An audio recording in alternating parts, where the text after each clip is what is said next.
ಪಕ್ಷವನ್ನ ಹೇಗಾದ್ರೂ ಮಾಡಿ ಹಣಿಲೇಬೇಕು ಅಂತ ದೋಸ್ತಿಗಳು ತಂತ್ರಗಾರಿಕೆಯನ್ನ ಈಗಿನಿಂದಲೇ ಎಕ್ಸಿಕ್ಯೂಟ್ ಮಾಡ್ತಾ ಇದೆಯಂತೆ. ಹಾಗಾದ್ರೆ ಜೆಡಿಎಸ್ ಮತ್ತು ಬಿಜೆಪಿ ಪಾಳ್ಯದಲ್ಲಿ ಆಗ್ತಾ ಇರುವಂತಹ ಬೆಳವಣಿಗೆ ಏನು?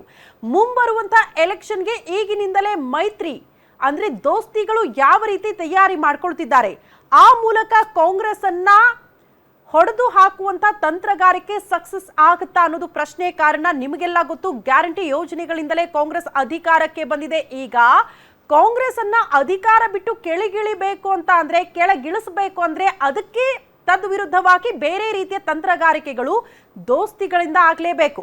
ಹಾಗಾಗಿ ದೋಸ್ತಿಗಳಲ್ಲೂ ಕೂಡ ಅಂಥದ್ದೊಂದು ತಂತ್ರಗಾರಿಕೆ ಈಗಿನಿಂದಲೇ ಸಿದ್ಧ ಆಗ್ತಾ ಇದೆಯಂತೆ. ಅದನ್ನ ಎಕ್ಸಿಕ್ಯೂಟ್ ಮಾಡೋದಕ್ಕೆ ದೋಸ್ತಿಗಳು ತಯಾರಿ ಮಾಡ್ಕೊಳ್ತಾ ಇದೆ ಅನ್ನೋದು ಸದ್ಯ ಇರುವಂತಹ ಮಾಹಿತಿ. ಹಾಗಾದ್ರೆ ಜೆಡಿಎಸ್ ನ ಪ್ಲಾನ್ ಏನು, ಬಿಜೆಪಿ ನಾಯಕರ ಪ್ಲಾನ್ ಏನು? ದೋಸ್ತಿಗಳಲ್ಲಿ ಈ ವಿಚಾರಕ್ಕೆ ಸಂಬಂಧಪಟ್ಟಂತೆ ಒಗ್ಗಟ್ಟಿದೆಯಾ? ಇದು ಕೂಡ ಪ್ರಶ್ನೆ ಆಗುತ್ತೆ.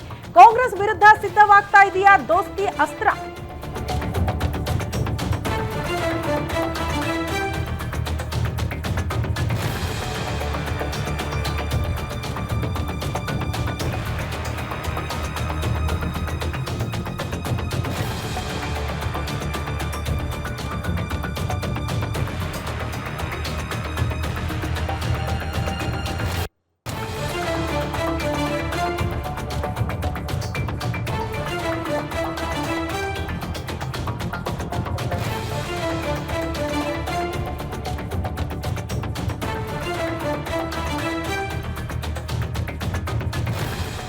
ಕಾಂಗ್ರೆಸ್ ವಿರುದ್ಧ ಸಿದ್ಧವಾಗ್ತಾ ಇದೆಯಾ ದೋಸ್ತಿಗಳ ಅಸ್ತ್ರ?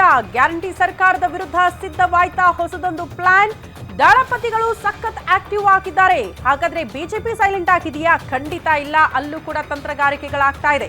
ಈ ಬಾರಿ ಎಲೆಕ್ಷನ್ ಅಲ್ಲಿ ಪಟ್ಟು ಹಿಡಿಯೋದಕ್ಕೆ ಜೆಡಿಎಸ್ ಪ್ಲಾನ್ ರೂಪಿಸಿಕೊಂಡಿದೆಯಂತೆ. ಏನ್ ಪಟ್ಟು ಹಿಡಿಬಹುದು? ಬಿಜೆಪಿ ಇದಕ್ಕೆ ಒಪ್ಪಿಗೆ ಸೂಚಿಸುತ್ತಾ? ಬಿಜೆಪಿಯ ನಡೆ ಏನು ಅಂತ? ಲೋಕಲ್ ಮತ್ತು ಮುಂಬರುವ ವಿಧಾನಸಭೆ ಚುನಾವಣೆಗಳನ್ನ ಟಾರ್ಗೆಟ್ ಮಾಡಿಕೊಂಡು ದೋಸ್ತಿಗಳು ಗ್ಯಾರಂಟಿ ಸರ್ಕಾರದ ವಿರುದ್ಧ ಮುಗಿ ಬೀಳೋದಕ್ಕೆ ಪ್ಲಾನಿಂಗ್ ಗಳನ್ನ ಮಾಡ್ಕೊಳ್ತಾ ಇದೆ. ಕಾಂಗ್ರೆಸ್ನ ವಿರುದ್ಧ ಮುಗಿಬಿದ್ದು ಕಾಂಗ್ರೆಸ್ ಅನ್ನ ಅಧಿಕಾರದಿಂದ ಕಿತ್ತಾಕಬೇಕು ಅನ್ನುವಂತ ಪ್ಲಾನಿಂಗ್ ಗಳು ಓಕೆ, ಆದ್ರೆ ನೀವು ಮಾಡ್ತಾ ಇರುವಂತಹ ತಂತ್ರಗಾರಿಕೆಗಳಿಗೆ ದೋಸ್ತಿಗಳಲ್ಲಿ ಒಗ್ಗಟ್ಟಿದೆಯಾ? ಎರಡು ಪಕ್ಷಗಳ ನಾಯಕರಲ್ಲಿ ಒಗ್ಗಟ್ಟಿದೆಯಾ? ಇದು ಕೂಡ ಪ್ರಶ್ನೆ. ಹಾಗಾದ್ರೆ ದಳಪತಿಗಳು ಮಾಡ್ಕೊಂಡಿರುವಂತಹ ಪ್ಲಾನ್ ಏನು? ಯಾವ ರೀತಿಯ ಪಟ್ಟು, ಯಾವ ವಿಚಾರಕ್ಕೆ ಸಂಬಂಧಪಟ್ಟಂತೆ ದಳಪತಿಗಳು ಹಿಡಿಬೇಕು ಅಂತ ನಿರ್ಧಾರ ಮಾಡಿದ್ದಾರೆ? ಬಿಜೆಪಿ ಅದಕ್ಕೆ ಓಕೆ ಅನ್ನತ್ತಾ, ಅಸ್ತು ಅನ್ನತ್ತಾ? ನೀವು ಹೇಳಿದಕ್ಕೆಲ್ಲ ಓಕೆ ಅನ್ನೋದಕ್ಕೆ ಬಿಜೆಪಿ ಹೈಕಮಾಂಡ್ ಮುಂದೆ ಬರುತ್ತಾ ಅನ್ನೋದು ಪ್ರಶ್ನೆ. ಕಾಂಗ್ರೆಸ್ ಸೋಲಿಸಲೇಬೇಕು ಅಂತ ಹೊಸ ಫಾರ್ಮುಲಾ ಅನುಸರಿಸೋದಕ್ಕೆ ದೋಸ್ತಿಗಳು ಮುಂದಾಗ್ತಿದ್ದಾರಂತೆ.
ಕಾಂಗ್ರೆಸ್ ಸೋಲಿಸೋದಕ್ಕೆ ಹೊಸ ಫಾರ್ಮುಲಾ ಅನುಸರಿಸೋದಕ್ಕೆ ದೋಸ್ತಿಗಳು ಮುಂದಾಗ್ತಿದ್ದಾರೆ. ಕೈ ಸೋಲಿಸಿ ಅಧಿಕಾರ ಹಿಡಿಬೇಕು ಅಂದ್ರೆ ಈ ಪ್ಲಾನ್ ವರ್ಕೌಟ್ ಆಗಲೇಬೇಕು ಅಂತ ವಿಧಾನಸಭೆ ಎಲೆಕ್ಷನ್ಗೆ ಸೀಟನ್ನ ಡಿಮ್ಯಾಂಡ್ ಮಾಡೋದಕ್ಕೆ ಜೆಡಿಎಸ್ ಪ್ಲಾನ್ ಮಾಡ್ಕೊಂಡಿದೆಯಂತೆ. 75 ಸೀಟಿಗೆ ಡಿಮ್ಯಾಂಡ್ ಮಾಡಲೇಬೇಕು ಅಂತ ಜೆಡಿಎಸ್ ಪ್ಲಾನ್ ಮಾಡ್ಕೊಂಡಿದೆ. 75ಕ್ಕೆ ಡಿಮ್ಯಾಂಡ್ ಮಾಡಿ 65 ಆದ್ರೂ ಅಟ್ ಲೀಸ್ಟ್ ಫೈನಲ್ ಮಾಡಬಹುದು ಅಂತ. ಅದರಲ್ಲಿ 50 ಸ್ಥಾನ ನಾವು ಗೆಲ್ಲಲೇಬೇಕು ಅಂತ ಜೆಡಿಎಸ್ ಪ್ಲಾನ್ ಮಾಡ್ಕೊಂಡಿದೆಯಂತೆ. ಬಟ್ ಇದಕ್ಕೆ ಬಿಜೆಪಿ ಒಪ್ಪುತ್ತಾ ಅನ್ನೋದು ಪ್ರಶ್ನೆ. ಯಾಕಂದ್ರೆ ಮೈತ್ರಿಯಾಗಿ ಹೋಗ್ತೀವಿ ಅಂತ ತಳಮಟ್ಟದ ಕಾರ್ಯಕರ್ತರಲ್ಲ ಅಥವಾ ಫಸ್ಟ್ ಲೈನ್ ಲೀಡರ್ಸ್ ಇದನ್ನ ಅನೌನ್ಸ್ ಮಾಡಿರೋದ್ರಿಂದ, ಪ್ರಮುಖ ನಾಯಕರು ಇದನ್ನ ಅನೌನ್ಸ್ ಮಾಡಿರೋದ್ರಿಂದ, ಮೈತ್ರಿಯಾಗಿ ಮುಂದಿನ ಚುನಾವಣೆಗಳನ್ನ ಫೇಸ್ ಮಾಡ್ತೀವಿ ಅಂತ ಹೇಳಿರೋದ್ರಿಂದ ಮೈತ್ರಿಯಾಗಿ ಹೋಗ್ತೀವಿ ಅಂತ ಆದ್ರೆ ಎರಡೂ ಪಕ್ಷಗಳಲ್ಲೂ ಕೂಡ ಒಮ್ಮತ ಇರಬೇಕು ಎಲ್ಲಾ ವಿಚಾರಕ್ಕೆ ಸಂಬಂಧಪಟ್ಟಂತೆ. ಬಟ್ ಆ ಒಮ್ಮತ ಮೂಡುತ್ತಾ ಅನ್ನೋದು ಪ್ರಶ್ನೆ. ಕಾರಣ ಜೆಡಿಎಸ್ ನೋಡಿ ಯಾವ ರೀತಿ ತಯಾರು ಮಾಡ್ಕೊಂಡಿದೆ ಅಂದ್ರೆ 75 ಸೀಟ್ಗಳನ್ನ ಕೇಳಬೇಕು ಅಂತ. 75 ಕ್ಷೇತ್ರಗಳನ್ನ ಡಿಮ್ಯಾಂಡ್ ಮಾಡಿದ್ರೆ ಅಟ್ಲೀಸ್ಟ್ 60 ಆದ್ರೂ ನಮಗೆ ಬಿಟ್ಟು ಕೊಡ್ತಾರೆ, ಅದರಲ್ಲಿ ನಾವು 50 ಆದ್ರೂ ಗೆದ್ದು ಬಿಡಬಹುದು ಅಂತ. ಹಾಗಾಗಿ ಆ ಮೂಲಕ ನಾವು ಕೂಡ ಅಧಿಕಾರವನ್ನ ಡಿಸೈಡ್ ಮಾಡಬಹುದಲ್ಲ. ಮೈತ್ರಿಯಾಗೆ ನಾಳೆ ಇಫ್ ಸಪೋಸ್ ಗೆದ್ದಾಗ್ಲೂ ಕೂಡ ಯಾರು ಮುಖ್ಯಮಂತ್ರಿ ಆಗಬಹುದು, ಯಾರು ಉಪಮುಖ್ಯಮಂತ್ರಿ ಆಗಬಹುದು, ಇಂಥ ಆಪ್ಷನ್ಗಳು ಬಂದಾಗ ನಮ್ದು ಒಂದು ಕೈ ಮೇಲಿರಬಹುದು ಅನ್ನುವಂಥ ಪ್ಲಾನಿಂಗ್ಗಳು ಮೋಸ್ಟ್ಲಿ ಜೆಡಿಎಸ್ ಪಾಳ್ಯದಲ್ಲಿ ಆಗ್ತಾ ಇದ್ದಂಗೆ ಕಾಣಿಸ್ತಾ ಇದೆ. ಬಟ್ ಬಿಜೆಪಿ ಒಪ್ಕೊಳ್ಬೇಕಲ್ಲ, ಅದು ಪ್ರಶ್ನೆ.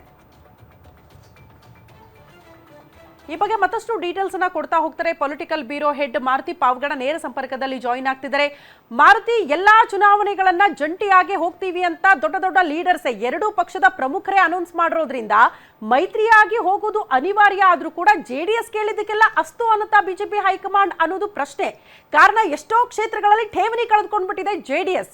ಅಂಥದ್ರಲ್ಲಿ 75 ಸೀಟ್ಗಳನ್ನ ಕೇಳೋದು ಅಂತ ಅಂದ್ರೆ ಬಿಜೆಪಿ ಒಪ್ಕೊಳ್ಳುತ್ತಾ ಅನ್ನೋದು ಪ್ರಶ್ನೆ.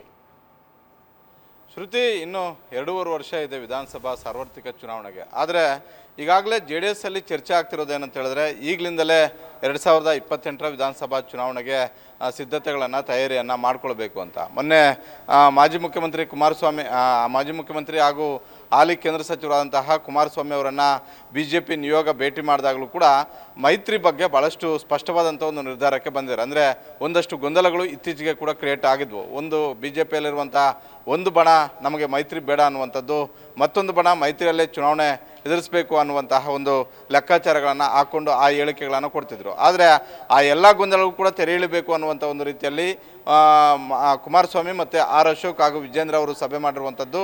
ಇದಾದ ಬಳಿಕ ಬರ್ತಾ ಇರುವಂತಹ GBA ಚುನಾವಣೆ ಆಗಿರ್ಬೋದು, ಸ್ಥಳೀಯ ಸಂಸ್ಥೆಗಳ ಚುನಾವಣೆ, ಜಿಲ್ಲಾ ಪಂಚಾಯತ್, ತಾಲೂಕು ಪಂಚಾಯತ್ ಚುನಾವಣೆಯಲ್ಲೂ ಕೂಡ ಮೈತ್ರಿ ಇರಬೇಕು ಅನ್ನುವಂತಹ ಒಂದು ನಿರ್ಧಾರಕ್ಕೆ ಬಂದಿದ್ದಾರೆ. 2028ರ ವಿಧಾನಸಭಾ ಚುನಾವಣೆ ಬಗ್ಗೆ ಮಾಜಿ ಮುಖ್ಯಮಂತ್ರಿ ಕುಮಾರಸ್ವಾಮಿ ಅವರು ಅಶೋಕ್ ಮತ್ತು ವಿಜೇಂದ್ರ ಅವ್ರ ಜೊತೆ ಚರ್ಚೆ ಮಾಡಿಲ್ಲ. ಆದರೆ JDS ಅಲ್ಲಿ ಚರ್ಚೆ ಆಗ್ತಾ ಇರೋದು ಏನಂತ ಹೇಳಿದ್ರೆ ಈಗಲಿಂದಲೇ ನಾವು ಸೀಟ್ ಹಂಚಿಕೆ ವಿಚಾರಕ್ಕೆ ಸಂಬಂಧಪಟ್ಟಂತೆ ಒಂದು ಸ್ಪಷ್ಟವಾದಂಥ ಒಂದು ನಿರ್ಧಾರಕ್ಕೆ ಬರಬೇಕು ಅಂತ ಹೇಳ್ಬಿಟ್ಟು, ಅದರಲ್ಲೂ ಹಳೆ ಮೈಸೂರು ಭಾಗದಲ್ಲಿರುವಂತಹ 8 ಜಿಲ್ಲೆಗಳಲ್ಲಿ JDS ಸಂಘಟನೆ ಬಹಳಷ್ಟು ಚುರುಕಾಗಿದೆ. ಅದು ಹಾಸನ ಆಗಿರ್ಬೋದು, ಮಂಡ್ಯ ಆಗಿರ್ಬೋದು, ಮೈಸೂರು ಆಗಿರ್ಬೋದು, ತುಮಕೂರು ಆಗಿರ್ಬೋದು, ಕೋಲಾರ, ಚಿಕ್ಕಬಳ್ಳಾಪುರ, ಈ ಜಿಲ್ಲೆಗಳಲ್ಲಿ ಅತಿ ಹೆಚ್ಚು ಸ್ಥಾನಗಳನ್ನು ನಾವು ಮೈತ್ರಿ ಆಗಿದ್ದೆ ಆದರೆ ತೆಗೆದುಕೊಳ್ಬೇಕು ಅಂತ. ಅದು 65ರಿಂದ 85ರವರೆಗೂ ಕೂಡ ಅಷ್ಟು ದೊಡ್ಡ ಮಟ್ಟದ ಒಂದು ಸೀಟುಗಳನ್ನು ಪಡಿಬೇಕು. ಆ ಮುಖೇನ ಕನಿಷ್ಠ 50 ಸ್ಥಾನಗಳನ್ನು ಗೆಲ್ಲಬೇಕು ಅನ್ನುವಂಥದ್ದು ಒಂದು ಲೆಕ್ಕಾಚಾರ. ಆದರೆ ಮತ್ತೊಂದು ಅತಿ ದೊಡ್ಡ ಪಕ್ಷವಾದಂತಹ BJPಯವರು 100ರ ಒಳಗಡೆ ಬರಬೇಕು. 100ರ ಒಳಗಡೆ ಬಂದರೆ ಆಗ ನಾವು ನಿರ್ಣಾಯಕ ಪಾತ್ರವನ್ನು ವಹಿಸ್ತೀವಿ, ನಾವು ಮುಖ್ಯಮಂತ್ರಿ ಸ್ಥಾನವನ್ನು ಕೂಡ ಕ್ಲೇಮ್ ಮಾಡ್ಬೋದು. ಜೊತೆಗೆ ನಿರ್ಣಾಯಕ ಪಾತ್ರದಲ್ಲಿ ಪಕ್ಷ ಇರುತ್ತೆ.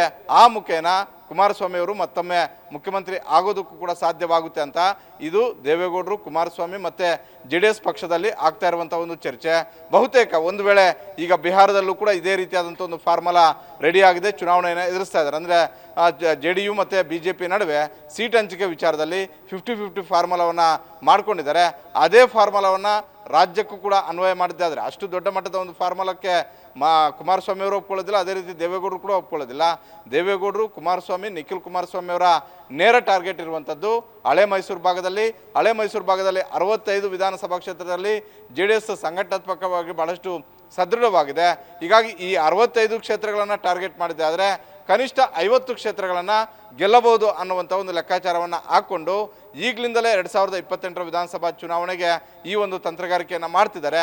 ಇದಕ್ಕೆ ಇನ್ನೂ 2.5 ವರ್ಷ ಇರೋದ್ರಿಂದ, ಅಂದರೆ ಇನ್ನು 1 ವರ್ಷದ ಬಳಿಕ ರಾಜ್ಯದಲ್ಲಿ ಚುನಾವಣಾ ವರ್ಷ ಶುರುವಾಗುತ್ತೆ. ಆಗ ಆ ಸಂದರ್ಭದಲ್ಲಿ ಎಲ್ಲ ಲೆಕ್ಕಾಚಾರಗಳು ಕೂಡ ಒಂದಷ್ಟು ರೆಕ್ಕೆ ಪುಕ್ಕಗಳು ಬರ್ತವೆ. ಶ್ರುತಿ, ಓಕೆ ಮಾರುತಿ, ಧನ್ಯವಾದಗಳು ತಮ್ಮೆಲ್ಲ ಮಾಹಿತಿಗೆ. ಒಟ್ನಲ್ಲಿ ಕುಮಾರಸ್ವಾಮಿ ಅವರ ಪ್ಲಾನ್ ಹಿಂಗಿದೆ ಅಂದ್ರೆ ಕಿಂಗ್ ಮೇಕರ್ ಆಗಬಹುದು ಅಂತ. ಹಾಗಾಗಿ ಕ್ಷೇತ್ರಗಳನ್ನು ಡಿಮ್ಯಾಂಡ್ ಮಾಡಬೇಕು ಅನ್ನೋಂತಹ ಪ್ಲಾನ್ ಎಷ್ಟರ ಮಟ್ಟಿಗೆ ಯಶಸ್ವಿ ಆಗ್ತಾರೆ ಅನ್ನೋದನ್ನ ಕಾದ್ ನೋಡೋಣ.